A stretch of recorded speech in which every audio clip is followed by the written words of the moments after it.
আজ আপনাদের শোনাতে যাচ্ছি হযরত আদম আলাইহিস সাল্লাম ও মা হাওয়ার জান্নাত থেকে পৃথিবীতে বহিষ্কারের কাহিনী। তো চলুন শুরু করা যাক। হযরত আদম ও মা হাওয়ার গল্প, যা জুডিও খ্রিস্টান ঐতিহ্যে আদম ও ইভ নামেও পরিচিত, একটি কালজয়ী গল্প যা বিভিন্ন ধর্মীয় ও সাংস্কৃতিক প্রসঙ্গে প্রজন্মের মধ্যে চলে এসেছে।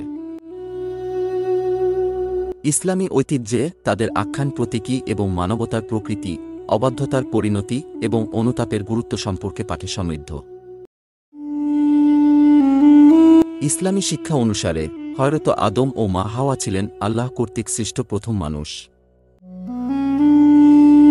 তাদেরকে জান্নাতে রাখা হয়েছিল, যেখানে তারা নিখুঁত সম্প্রীতি ও আনন্দে বাস করত, পাপ ও দুঃখকষ্ট থেকে মুক্ত।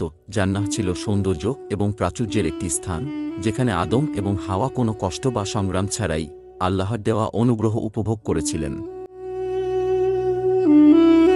এই আদিম জান্নাতে হযরত আদম ও মা হাওয়াকে পরিপূর্ণ জীবনের জন্য প্রয়োজনীয় সবকিছু দেওয়া হয়েছিল এবং তাদের একটি ছাড়া বাগানের যে কোনো গাছ থেকে খেতে দেওয়া হয়েছিল।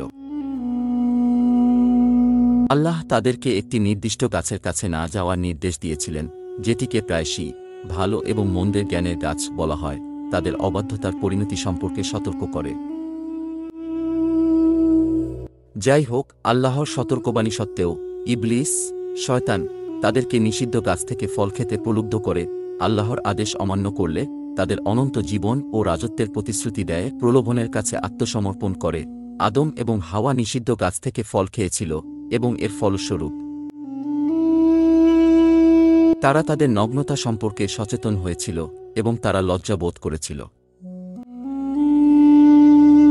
অবাধ্যতার এই কাজটি তাদের স্বর্গ থেকে বহিষ্কার এবং পৃথিবীতে তাদের অবতরণের দিকে পরিচালিত করেছিল, যেখানে তারা দুঃখ, কষ্ট এবং মৃত্যুর সম্মুখীন হবে। তাদের ভুল সত্ত্বেও তাদের গল্পে আল্লাহর রহমত ও ক্ষমা স্পষ্ট।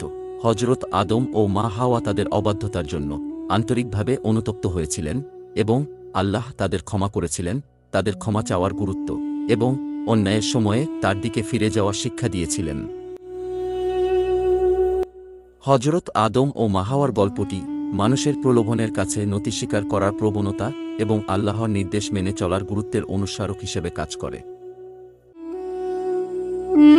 এটি ইসলামে অনুতাপ ও ক্ষমার শক্তির উপরও জোর দেয়া হয়।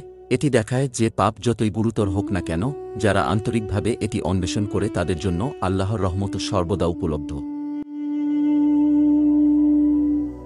আজ এ পর্যন্তই। আগামীতে আবার আপনাদের মাঝে অন্য কোনো গল্প নিয়ে হাজির হব। সে পর্যন্ত আপনারা সবাই ভালো থাকবেন। এমন সব গল্প সবার আগে পেতে আমাদের চ্যানেলটিকে লাইক দিয়ে সাবস্ক্রাইব করে বেল বাটনটি চালু করে রাখুন। খোদা হাফেজ।